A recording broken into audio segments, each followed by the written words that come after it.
گویا کہ یہ جو ہمارے ہاتھ سے نکلا ہے قبضے سے، پہلے بھی عربوں کے ہاتھوں سے نکلا تھا بیت المقدس، یروشلم، عرب واپس نہیں لے سکے تھے، کرد خون صلاح الدین ایوبی اس نے واپس لیا، عربوں میں دم نہیں رہا تھا، عیاشیوں کی وجہ سے کھوکھلے ہو چکے تھے۔ میں تجھ کو بتاتا ہوں تقدیر امم کیا ہے، شمشیر و سنا اول، طاؤس و رباب آخر۔ یہی وجہ ہے کوئی روس کا غلام رہا، کوئی امریکہ کا غلام رہا، کسی نے اس کا ساتھ دیا، کسی نے اس کا ساتھ دیا۔ تہذیب ہے تو مغربی، تمدن ہے تو مغربی، وضع میں تم ہو نصارہ تو تمدن میں ہنود، یہ مسلمان ہیں جنہیں دیکھ کے شرمائے یہود۔ یہی معاملہ جب ان کا ہوا تو اب اللہ تعالیٰ کی طرف سے ان کے اوپر وہ عذاب کی بھٹی گرم ہونے والی،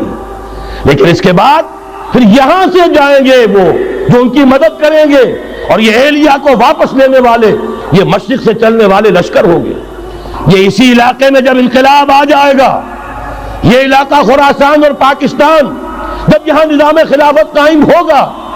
یہاں سے اسلام کی توسیع ہوگی، اور یہاں سے جانب مشرق ہند اور جانب مغرب یہ جو یہودیوں کا سیلاب آ رہا ہے، ان دونوں کا مقابلہ کرنے کے لیے انشاءاللہ العزیز، ورنہ یہ اصابتان جو ہے ایک حدیث میں جمع کرنے کی کوئی اور حکمت ہو نہیں سکتی، ورنہ تو ہندوستان پہ کئی لشکر آئے ہیں، لیکن یہ کہ در حقیقت اسی وقت جبکہ عالم عرب میں وہ بھٹی دہکے گی، اسی وقت یہاں انقلاب آ چکا ہوگا،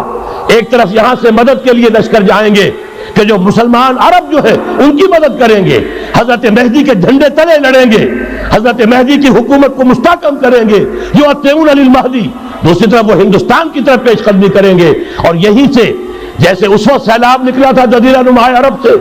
ایک داہنی طرف ایک بائیں طرف، ایران، افغانستان، ترکستان، ادھر مصر، لیبیا، الجزائر، مراکش، موریتانیہ، اسی طریقے سے انشاءاللہ اسی علاقے سے اس کا آغاز ہوگا اور بات آگے بڑھے گی۔ اس لیے آثار ثابت کر رہے ہیں کہ ہونا ہے، حضور کی احادیث بتا رہی ہے کہ یہی سے ہونا ہے، ہوا صرف یہ ہے ہم بھٹک گئے، ہمیں اپنی منزل یاد نہ رہی۔ میں تو بہرحال ان لوگوں میں سے ہوں جنہوں نے نعرے لگائے تھے پاکستان کا مطلب کیا، لا الہ الا اللہ۔ میں سن 46 میں یہاں حبیبیہ ہال میں قائد اعظم نے مسلم سول فیڈریشن کے جس اجلاس کو خطاب کیا تھا، ضلع حصار سے جو 2 ڈیلیگیٹ آئے تھے ان میں سے ایک میں تھا۔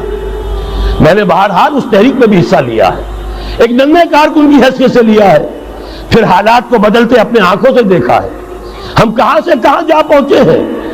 ضرورت صرف اس بات کی ہے کہ آج ہمارا حال یہ ہے، ہماری قیادت، ہماری سیاست ان لوگوں کے ہاتھ میں ہے کہ وہ فریب خوردہ شاہی کے پلاح و کرگسوں میں اسے کیا خبر کہ کیا ہے، تب وہ تابع جاوے دانا،